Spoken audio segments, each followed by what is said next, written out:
Monday afternoon இன்றைக்கி லஞ்சுக்கு வித்தியாசமாக ஏதாச்சும் ட்ரை பண்ணலான்னு டிசைட் பண்ணிட்டேன். ஸோ மோர் குழம்பு வித் சில்லி சிக்கன் பண்ணலாமா? ஸோ இதுக்கு போன்லெஸ் சிக்கன் எடுத்து அதில் ஒரு முட்டை, உப்பு, மஞ்சத்தூள், மிளகாய்த்தூள், 1 ஸ்பூன் ஆஃப் கார்ன்ஃப்ளவர், அப்புறம் கொஞ்சம் பெப்பர் சேர்த்து நல்லா மேரினேட் பண்ணி ஓரமாக வச்சுட்டேன். இப்போ மோர் குழம்புக்கான மசாலா அரைச்சிடலாமா? கொஞ்சம் இஞ்சி, 2 பச்சை மிளகா, கொத்தமல்லி சேர்த்து தண்ணி விட்டு நல்லா அரைச்சி எடுத்துக்கலாம்.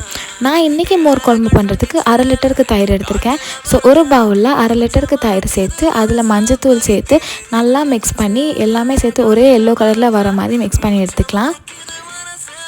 இப்போ சைட் பை சைடில் சிக்கன் பொரிக்கிறதுக்கும் கூடவே நம்ம ஊற வச்சிருந்த அரிசி எடுத்து வேக வச்சிடலாம். இந்த சிக்கன் கோல்டன் கலரில் வர வரைக்கும் நல்லா ஃப்ரை பண்ணி எடுக்கணும். சில்லி சிக்கனுக்காக வெஜ்ஜஸ் கட் பண்ணலாமா? ஸோ ஆனியனை நல்லா பெருசாக க்யூபாக கட் பண்ணணும்.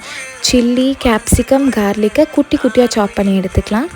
இப்போது சிக்கன் பொரிச்ச அதே பேனில் ஆயில் சேர்த்து கார்லிக் அண்ட் ஆனியனை ஃபர்ஸ்ட் போட்டு நல்லா வதக்கிக்கலாம். கூட அதுக்கப்புறம் capsicum, chilli, ginger garlic paste சேர்த்து நல்லா கிண்டி விட்டுக்கலாம்.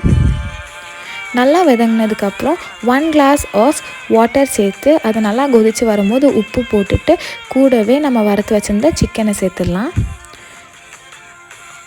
இப்போது 1 spoon of soya sauce and 1/2 spoon of tomato sauce சேர்த்து நல்லா மிக்ஸ் பண்ணி எடுத்துக்கலாம்.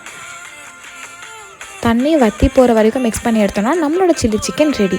இப்போது ஒரு கடாயில் கடுகு, கருவேப்பிலை, ஜீரகம் சேர்த்து கூடவே காஞ்ச மிளகாய் சேர்த்து நம்ம அரைச்சி வச்சுருந்த மசாலா போட்டுடலாம். மோர் குழம்புக்கு அந்த மசாலாவோட பச்சை வாசனை போகிற வரைக்கும் நல்லா மிக்ஸ் பண்ணிவிட்டு அதுக்கப்புறம் நம்ம ரெடி பண்ணி வச்சுருந்த தயிரை ஆட் பண்ணி நம்ம கிண்டி விட்டோம்னா நம்மளோட மோர் குழம்பு சூப்பராக ரெடி ஆயிரும்.